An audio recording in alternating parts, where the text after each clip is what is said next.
2 obat yang diminum sebelum makan atau sejam sebelum makan dan 1 jam lagi setelah makan. Nah, kalian penasaran ini obatnya seperti apa? Jadi usus aku tuh kayak aktif banget gitu loh teman-teman. Jadi aku disarankan untuk konsumsi Yakult 1 botol sebelum tidur. Dan insya Allah nanti minggu ini, yang minggu depan ini, aku akan konsultasi lagi ke dokter spesialis penyakit dalam yang nanganin aku untuk dilakukan evaluasi setelah minum obat, ngatur pola makan dan aku nggak stres. Apa yang terjadi, apakah membaik atau misalnya harus ganti obat dan lain-lain. Jadi nanti aku akan share lagi di sini, so nantikan terus video aku perkembangan seperti apa. Bantu aku subscribe juga ya dan nyalakan lonceng notifikasinya.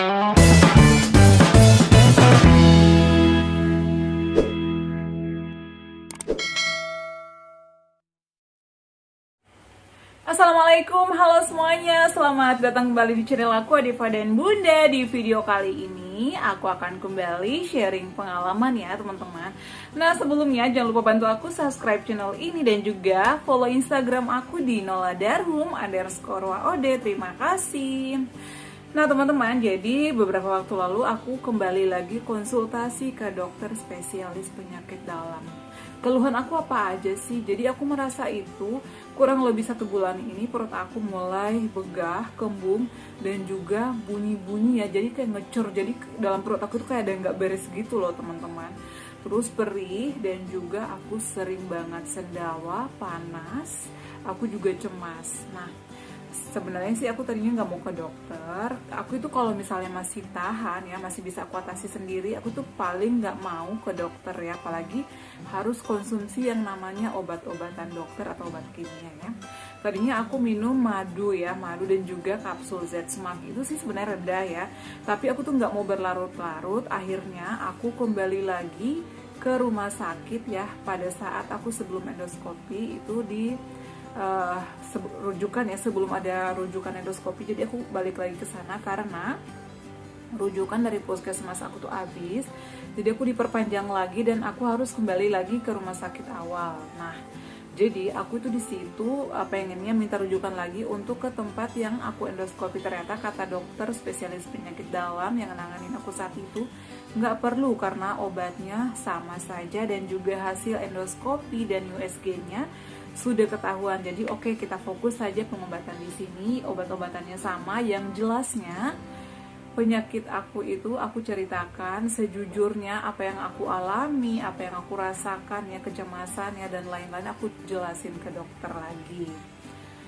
Nah pada saat itu aku jadwal dokter aku tuh sore ya, seperti biasa jam 4 sore karena ada banyak pasien. Jadi saat itu aku menunggu beberapa lama ya, sampai habis isya lah ya baru aku selesai. Itu dari jam 4 sore ya aku nunggu dokternya. Nah pada saat aku diperiksa, dokter itu menanyakan apa keluhan aku, dan setelah itu dicek lah ya apa yang terjadi di perut aku, kenapa sering bunyi, kemudian ngecur gitu loh, kayak cur gitu ya. Kalian juga mungkin pasti ngerasain, udah makan sama aja, sebelum makan sama aja. Kadang aku tuh bingung, ini maunya apa sih perut? Makan diisi salah, nggak diisi salah ya, nggak diisi lagi lebih salah sebenarnya. Nah akhirnya aku cerita ke dokter. Pada saat diperiksa, kalian tahu apa hasil diagnosanya? Kata dokter aku makan pedas, padahal aku itu nggak makan pedas sama sekali ya. Boro-boro tomat aja aku nggak mau karena itu asam ya. Kata dokter, ini kamu makan pedas. Aku bilang ke dokter, aku enggak dok, saya nggak makan pedas, saya nggak, udah menghindari semua pantangannya. Menu aku adalah hanya ini aku jelasin ke dokter. Nah setelah itu ternyata kata dokter dari faktor pikiran, kalau nggak dari makanan, ini dari pola pikir. Nah kalau ini aku percaya ya, dan aku iakan dan aku akui. Nah setelah itu dokter meriksa perut aku, dicek ya, cek jantung dan lain-lain sebagainya, semuanya aman. Dan ternyata hasil diagnosanya lagi, usus aku itu lagi aktif-aktifnya guys. Kata dokter ini kayak ada kaget gitu loh. Jadi mungkin karena pada beberapa saat lalu aku itu panik banget, aku menderita kabar ya yang sangat mengejutkan dari kampung, sehingga aku nggak bisa tidur semalaman. Aku nangis, panik sampai keringat dingin. Jadi mulai dari situ aku mulai lagi kambuh ya, kumat lagi, GERD-nya, anxiety-nya, panik berlebihannya, kecemasannya. Aku sampai keringat dingin, megang piring aja aku hampir jatuh ya lagi makan. Jadi kata dokter dari situ aku mulai kambuh lagi guys ya, dan dokter itu menyarankan ya, dia itu sempat menegur aku beberapa kali karena aku itu udah ketahuan sebenarnya apa yang menyebabkan atau apa penyebab utama lambung aku itu dari segi pikiran ya, atau dari pola pikir. Tapi sampai detik ini kalau misalnya aku lagi mendengar kabar yang mengejutkan ataupun itu yang misalnya yang menyedihkan, itu pasti aku panik luar biasa ya. Apalagi misalnya kabar itu dari keluarga aku ya, dari keluarga inti aku, itu pasti panik, nggak bisa. Makanya aku selalu meminta sama keluarga aku di kampung, tolong kalau misalnya kalian mau ngasih kabar pelan-pelan ya. Jadi aku tuh nggak bisa panik guys. Itu kata dokter yang membuat GERD anxiety aku ya, anxiety aku tuh kambuh gara-gara itu guys. Nah, jadi dari situ aku dikasih obat lagi. Kalian penasaran ya? Jadi ini dia guys ya. Aku itu di rumah sakit ya, di rumah sakit Hermina di Sunter. Ya, aku berobatnya sampai dengan saat ini selalu ke sana, dan aku diberikan 3 jenis obat. 2 obat yang diminum sebelum makan atau sejam sebelum makan, dan 1 jam lagi setelah makan. Nah, kalian penasaran ini obatnya seperti apa? Ini aku dikasihnya obat domperidone. Ini kalau misalnya lagi kambuh ya, lagi kambuh atau lagi mual, aku harus minum ini 3 kali sehari. Tapi kalau misalnya lagi nggak kambuh atau misalnya perut aku aman-aman aja, aku hanya disarankan minum ini lansoprazol ya, lansoprazol. Kalian juga pasti udah memiliki ini bagi penderita GERD, asam lambung. Ini aku udah habis ya karena udah beberapa hari yang lalu. Jadi ini adalah yang aku konsumsi sebelum makan 1 jam. Nah, kemudian selanjutnya setelah 1 jam makan atau setelah selesai makan 1 jam, aku minum obat lagi ya. Ini untuk menekan naiknya asam lambung ya, atau mengurangi gas di lambung aku. Aku minum Rebamipid. Ini juga bagus, cocok sama aku. Ini aku udah minum ya, udah habis berapa. Ini juga 3 kali sehari aku minum. Jadi aku tuh sebenarnya nggak mau lagi guys konsumsi obat-obat dokter, tapi mau gimana lagi. Dan untuk inti daripada permasalahan atau penyebabnya udah diketahui, makanya dokter selalu menekankan jangan panik, jangan apa-apa dipikirin. Jadi itu aku setiap kali ke dokter spesialis penyakit dalam, aku tuh selalu diomelin guys ya. Dokter itu ngomelinnya bukan karena marah, tapi untuk kebaikan kita ya, untuk kebaikan aku. Udah, jangan apa-apa dipikirin.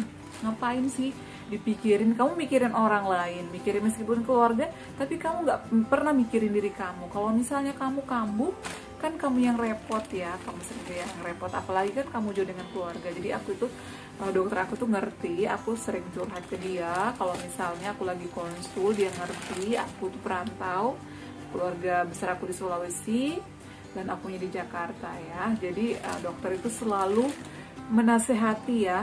Aku juga pernah disarankan untuk ke psikiater biar nggak panik-panik amat, karena aku tuh sering banget panic attack, apalagi kalau dengerin kabar-kabar yang sangat sedih. Misalnya aku tuh langsung gemetaran sampai keringatan gitu ya. Jadi kata dokter bisa juga ke psikiater. Tapi setelah aku konsultasi ke teman-teman aku yang psikolog ya, aku juga punya teman psikolog, sebenarnya itu cocok-cocokan. Meskipun kamu udah ke psikiater ya untuk mengatasi panic attack kamu, tapi kalau dari diri kamu sendiri nggak mau berubah, itu percuma, kata temanku. Akhirnya aku konsultasi juga dengan kakak keluarga ya, keluarga aku.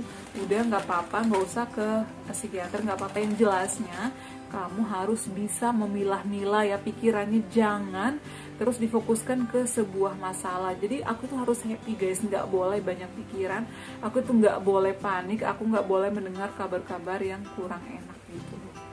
Jadi itu adalah hasil diagnosa dokter setelah aku konsultasi.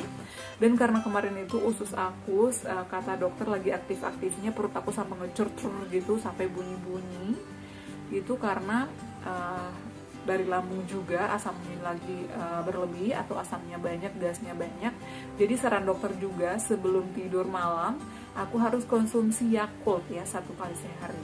Jadi pada saat aku minum Yakult itu BAB-nya juga lancar ya pagi-pagi. Jadi kita itu kalau misalnya udah buang air besar ataupun BAB-nya lancar, jadi perut kita itu berasa enak. Dan alhamdulillah sih saat ini usus aku udah mulai gak ngamuk-ngamuk gitu loh. Jadi kata dokter aku tuh karena asamnya banyak, jadi dan kemarin tuh aku sempat panik sampai nangis-nangis itu keringat dingin, jadi usus aku tuh kayak aktif banget gitu loh teman-teman. Jadi aku disarankan untuk konsumsi Yakult 1 botol sebelum tidur.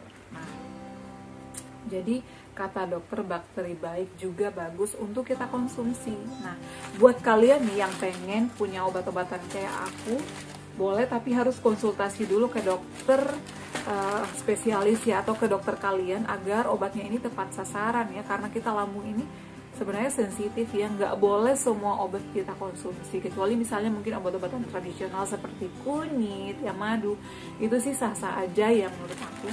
Aku juga nanya lagi ke dokter aku boleh nggak dok minum kunyit? Boleh, tapi harus udah matang ya, atau misalnya diseduh aja pakai air hangat atau direbus, itu nggak masalah. Tapi kalau misalnya yang mentah jangan ya, karena lambung kamu itu sensitif kata dokter, seperti itu.